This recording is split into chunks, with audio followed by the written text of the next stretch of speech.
Hey good people and welcome to this amazing podcast. Tunasema asanteni sana for the support yenye mnatupatia, and remember this week we have an amazing topic about the Kenya Moja movement formed by Sifuna Wabushomba and Caleb Amisi.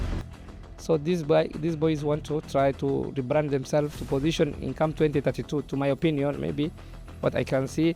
But at the same time, the also interest is to be called on the table. And the key questions were, can the Kenya Moja movement gain enough momentum to produce a serious presidential candidate? Anyone from Kenya Kwanza Brigade can lead, right? For example, Edwin Sifuna. Edwin Sifuna has been a senator for Nairobi.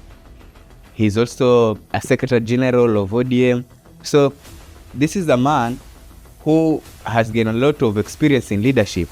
So, in my opinion, Sifuna can lead this nation. Join me, Daniel Kihora, alongside our political expert, Mohamed Ayanle, as we'll be exploring more on this topic. This is Dove Podcast, crafting stories, building brands.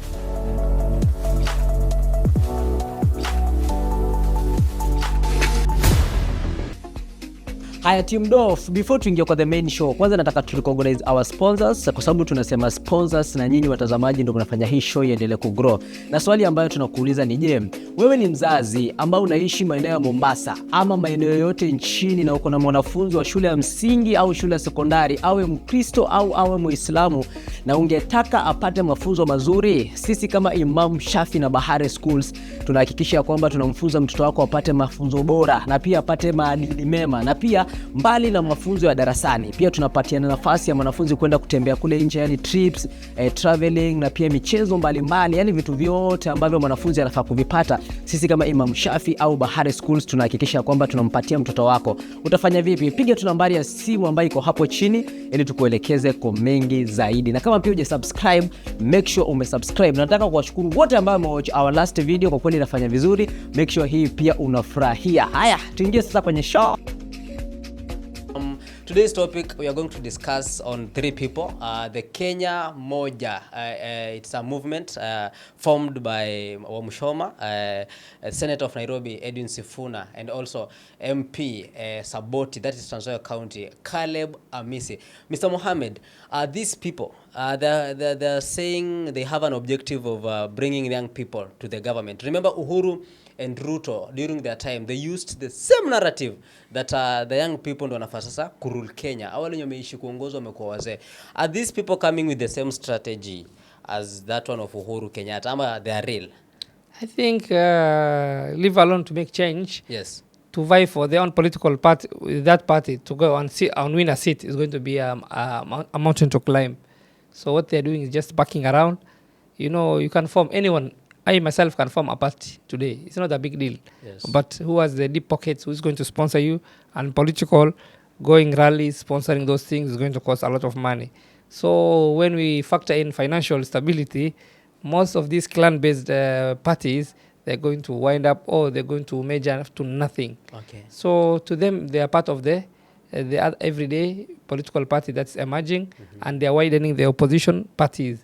But to them, I think they are rebranding for 2032 so that they look like a national appeal, or have that national leaders. To them, everyone has an ambition. Mostly Sifuna wants the western part. Western part of Kenya has got more leaders. I don't know. They're disfranchised. They are not united. They are the largest, I think, after the Kikuyus, the populace. But after all, njaa inawafanya wote waganyike, na kuna chama ambaye itafika mbali kati ya huku. So everyone wana scrambling for division. You understand? ODM will take 80% of the votes there. Then other parties can go and invade and get, unlike Rift Valley and Central, which is locked for specific people. You understand? But other parts like Coast are a bit locked for ODM. But if you go to Western, it's a basket for Raila. You understand? So these boys want to try to rebrand themselves to position income 2032, to my opinion, maybe what I can see. But at the same time, the also interest is to be called on the table. Yani waite kwa meza, wapembelezwe, waache hizo fujo, waache, you understand? All this ni njaa inawafanya wapige kelele mingi, but hizo itatulia. The master is on, amekalia kwa kiti, that's Ruto. I think hizi kelele shazoea, so anasubiri tu, You understand, when someone is a season. Yes. Yes, he understands the But grammar. okay, I was trying to look at the way these people they are running that movement Kenya Moja. Ukiangalia saizi, okay, you know kinyi tulikuwa tunajaribu kusema ni ile tunajaribu kuleta change Kenya. Na unajua lazima viongozi wote na Wakenya wote wakuje kwa pamoja. I was looking wa Mushomba, she was in a certain media house na alikuwa anaulizwa venye ameona hii chan ime bring all the leaders together. Akasemea kwamba if Kenyans they can unite all of them as the way they did during the chan game, nukumaanisha ya kwamba hawa watu wote kumbe wanaweza kuja kwa pamoja na bring change. Na alikuwa anasema ya kwamba for someone to be a president in Kenya, it doesn't mean that you need to have too much experience, you need to have too much education or understanding things according to what President Ruto said. How is that? What is your take on that, on her statement? I think, in Kenya, and in the way God has planned around the world, you can't have 100% of something. Lazima kuna opposition. Lazima kuna different opinion. It is part of the growth. You understand? No, my point is, I'm just asking, is education important for one to be a president, number one? Number two, is experience important for one to be a president? In Kenya, education, okay, it plays the basic education, that is the degree level, that is the constitutional requirement for someone to hold, so that people of low class or people who haven't to school can't go, because mostly the national leaders will be meeting international ones. You understand? They must at least went through a basic university, that is a degree. In Kenya, it's a basic thing because mostly 90% or 80% of people are now graduating. That's a basic necessity. And Kenyan standard, not unlike other places. Degree is a big thing, but here in Kenya, everyone is most probably a degree holder. That is the basic. But the rest is the wisdom, the IQ, the other characters of human character, the trustworthiness, the leadership, serving the people the right way. That's what we want. But in Kenya, it's by default, people's bloods are corrupt. So I want to ask this question. And there is ethnic balkanization that people go. So I want to ask this question. According to President Ruto, he said that he feels that he has all the qualifications that can make him a good president, right? Yes. I want to look at the background of Edwin Sifuna, Senator Nairobi. That man, he joins politics some few years ago. We can't compare him with President Ruto. The same to Mushoma and the same to someone like Caleb Amisi. Caleb Amisi is his third term in parliament. Okay. So it means that he don't have that much experience. When it comes to matters education, all these people, they just have a degree and not a PhD like President William Ruto. So, you have said very well that education, experience, and all those things, it's not a necessity for you to run as a president. So this means that these people can lead. Which people? Sifuna, the Kenya Moja people. No, to lead anyone, even myself, I can lead a national team or a government. But, to be elected is the issue now. Who's going to elect you? Now, where you come from will determine. You understand? This is Africa, and Africa is their people's business. You understand? The context in Africa is not even your education. It's the region you come from. How deep your pocket is. You understand? Deep pocket means you can sustain a machinery campaign. Like Ruto 2022. He really maintained against Uhuru, who established, who's sitting with Raila, who had a lot of money, but he won. Why? Because he had got a lot of backers. You understand? We know presidential campaign. To go and be sitting in a Kenyan presidential campaign and a serious machinery campaign or a massive campaign, billions of money will be spent, not less than, I think, 10, 20, I don't know, more than that, will be spending on few months to the election. Leave alone early campaigns like Ruto was doing 20, 21, 2, 3. If you combine all those contributions, it's worth a lot of billions of money. You understand? So, not only education is the issue, everyone is educated in Kenya, but now, where you come from, your region, if it's backing you, your level of expertise, your emotional intelligence. Saa ingine pia kuna hekima watu kina Ruto wanajua, utaona he is appointing others to the national government, or he must bring technocrats, or those who are not. No, sometimes you put political so that the other people can see now their people are inside the guy. See, you understand? Like Duale, for example, he's inside. So the northern people will feel like, wow, our person, hata kama hawakuli, lakini at least they feel they're part of the government. So instead of just looking for someone from UN or USA, a typical Somali from Northern, a Keka minister, who knows him? He won't have that impact, you understand? But like Duale, tomorrow's re-election he'll play a big part when he goes on mashinani, anaenda kuelezea watu vizuri ndio wakuja wa elect Ruto. You understand? A typical, if you go to Central, 8 ministers are there. So when they go back, so a person with emotional intelligence understand, but education alone here in Kenya, even it can't give you a job, leave alone to be a president. Even the basic job, with your degree, get out. The right connection, the right place, sometimes. Yeah. I want us to be very specific to each person. Let's start with Edwin Sifuna. You have talked about the qualification.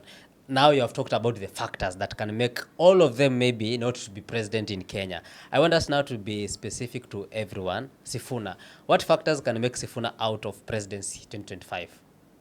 Sifuna is a young man. Okay. He barely even gubernatorial seat in Nairobi. It will cost him billions of money. I don't know who's going to back him. So I don't think he's not financially. He's not there. No, okay. Of course, he's just a young boy there. Where does he have the money? He's just running his law firm somewhere. If I'm not wrong, but he's not a billionaire. He doesn't have a deep pocket. He just, even if he runs, he's just like warming up for the wrong place. So you can unaweza simama lakini unajua someone with deep pocket will outshine you. Okay. Yeah. So that's factor number 1. Factor number 2.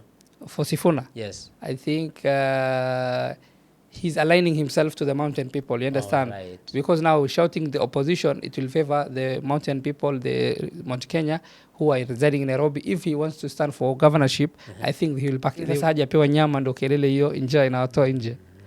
So inaweza kuwa tatizo. Tatizo. Haya. I want us now to get out of that topic. And I want us now to focus on something that you said, but it is very different on the ways. E-Citizen. You talked about E-Citizen. Last time, ukaisifu, lakini sasa hivi mambo ambayo inaendelea pale tofauti kabisa Moha. What's not happening in this government, bwana? Yo, E-Citizen, maybe anashuku. Maybe some people are touching somewhere. But I think we want to find out maybe there's investigation going on. I hope so, if there is an investigation to find out the irregular payments. But any system, anything should have an expense, you understand? But Kenya, what one overspend. If a system is supposed to cost 100 million, someone will pocket 400. I've seen 400. So the extra is other people's way of eating. So I think we are not saying this government is an innocent. Maybe something leakage. Government no, innocent. Some leakages are there. Of course, Kenya can't be 100%. Oh, you can't be perfect. Kenya is not. Even the local people, if they see a spot of stealing, they will steal. So the government is wide and big. Anyone who's put in somewhere will do his personal gain. You understand? It's not the president, but people who are posted in those positions can do the monkey work.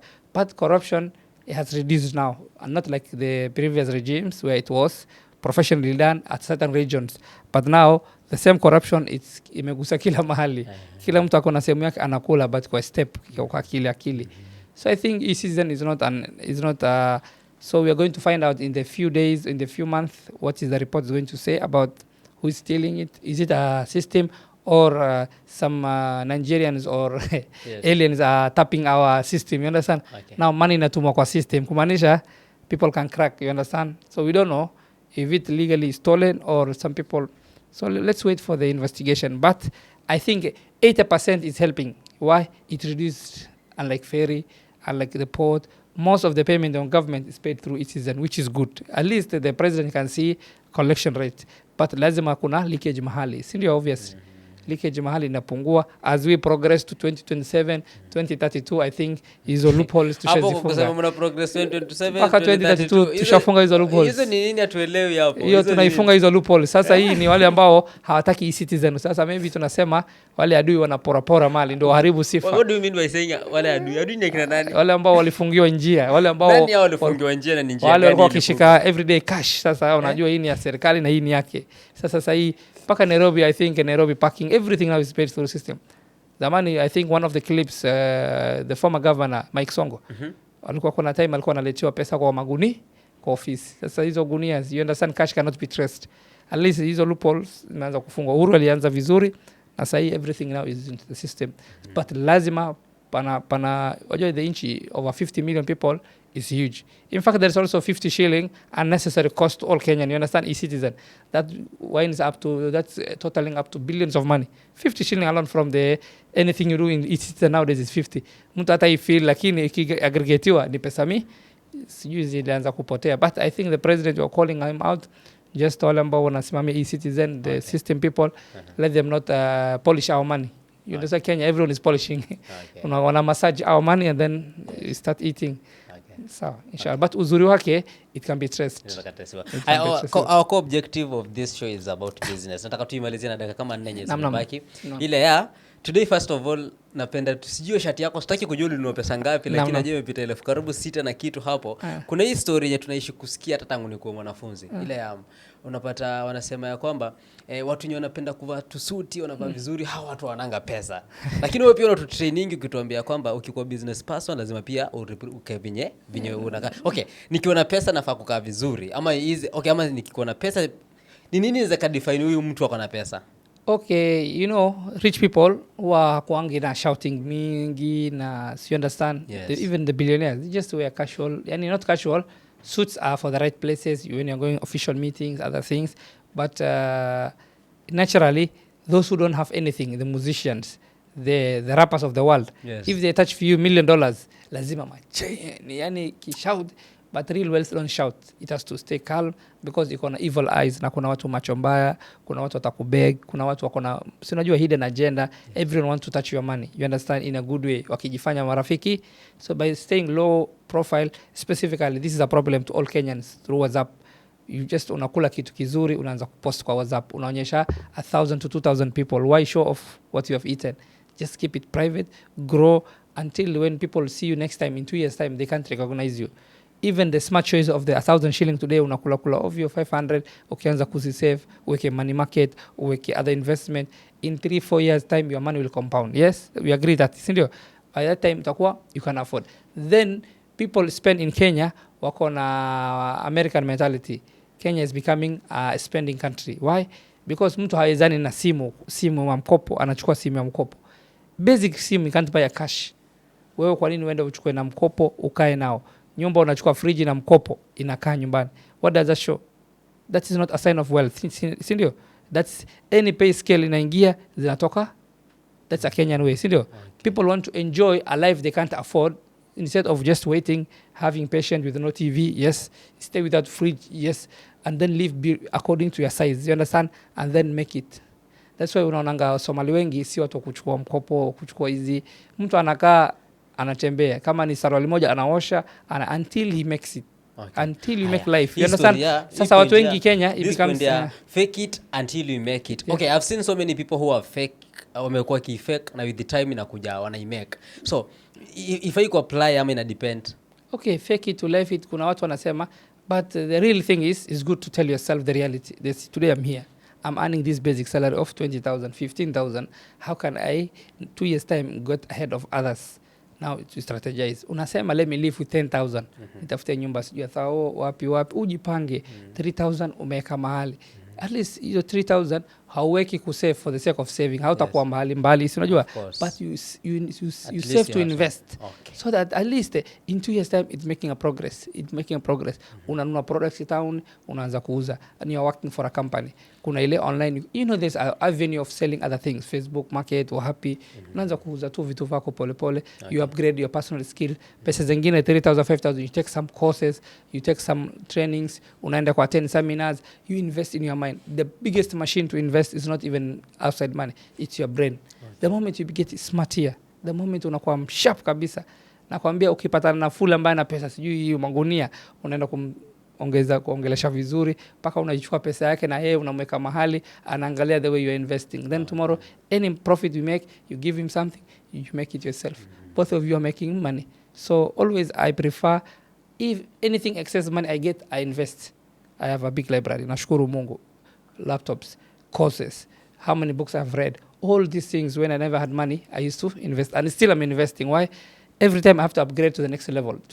Now I'm level 1. Soon I'm going to go to level 2 of my income, my expansion. You understand? Thinking of where to expand to. But to someone else who wears my shoes will think, oh, jamaa amefika mbali. To me naona tu bado I'm just msafara wangu ni mdogo, unaona? So still we are pushing hard until we wakati tuko 60s 70s there. Now you can enjoy your money, although watu wanasema enjoy your money ukiwa kijana, yani onekane. Na sahi personally I live like I'm 60 years old, I'm a 50-year-old man. In terms of lifestyle, kula too simple, mtokoi githeri, one meal at a time, attending the gym, walking, just eating basic. But 80%, 70% I like helping the charitable work, kusaidia watu ambao, and that's what makes me happy. Mr. Mohamed, unatudanganya. Unakula one meal a day sijui na nini. Unakula kwa sababu hizo muscle sio ukiziangalia ulikula kitambo. Sisi wenyewe tu hatuna tufanye vipi? Sasa nyinyi mnakula more carbs. Sasa mimi nakata ilikuwa my for the purpose ya kukata tambi. At least I grew for the last 3-4 months, nimejisahau, nimekula chapo mingi.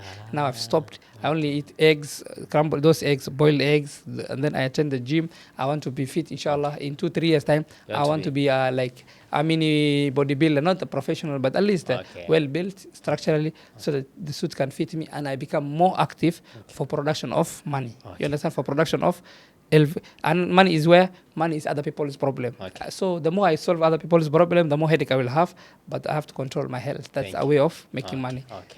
Hi, thank you so much. I think we have come to the end of the show. Before I give you that seconds, I just want to remind our audience that if you're located in Mombasa and you have your kid, a student or a pupil, we have both primary and secondary school, na pia tuna host mtoto kama ni Mkristo ama mtoto pia ni Muislamu. Sisi tunasema sisi tuko na shule ambazo zinakufurahisha. If you want a professional school, you want a good school, you want a school that will produce you only quality, sisi kama Imam Shafi na pia Bahari Schools tunasema kwamba sisi tunakupatia the quality education. Hakikisha kwamba unaleta mtoto wako hapo. Sisi price yetu ni very cheap, very negotiable na pia doable. Wewe tu ukitaka kufanya vipi kutufikia, nambari yetu ya simu tutakuwa tumeweka hapo chini ili uhakikishe kwamba mtoto wako anapata education ya kutosha. Tuko located majengo, kuna majengo sokoni. Kwa hivyo kama unataka tu kufika hapo, nambari ya simu ukipiga tu hapo chini huyo mjamaa utampigia atakudirect vizuri sana. You can say overall in Mombasa, in Mombasa across several campuses. Yes. Your last word to our audience. My last word is mostly, I'm not that much deep in politics, but the little I know I'm sharing. But my words is Kenyan, let's stop showing off. Yes. Let's live reality. Let's earn what we earn and let it reflect who we are, and we plan ahead and never show off others. Why, if today I was showing off for others, I would have been driving Brado to show off others. But by staying humble, people won't recognize. But behind the scene, you are growing aggressively. In 3 years, first time, until they tell you, stop driving this car, go and drive that. No, don't do it. You overgrow until you can buy things in cash. Never purchase. Achana naye mambo mengi. Simu hauwezani, achana naye. Vijana napenda fuliza, achana naye. Usidaiwe na mtu. Just na kama unadaiwa, iwe debt ya maana. There's a positive debt and negative debt. Positive debt ni ile ambayo unanunua assets inakuletea income. Now that's called positive. Umechukua loan ama kitu, umechukua gari, umeweka taxi inakuletea, that loan is being paid by the taxi and the customers. The extras zinabaki wewe unakula. That's called now positive liability. Sasa watu wanaenda kubeba ovyo, wananunua mafriji, consumable things that won't have. Mwingine anachukua 10 million anaoa, and then after a few weeks wanaachana bibi. So shida nini? Poor financial. So let's build. So inshallah in future we may have some courses for all those to attract you, inshallah. In short, these people they need to know how to balance their finances. Kabisa. Up to that point, I think we say thank you to you, director. And also I say thank you to our audience. Asanteni sana kwa make sure you are watching all our videos, and if you have not subscribed, make sure that you subscribe. Also to our production team, asanteni sana to all those people from pre-production, production and post-production. My name is Daniel Kihoro. And my name is Mohammed. See you next episodes. This is Dove Podcast, crafting stories, building brands.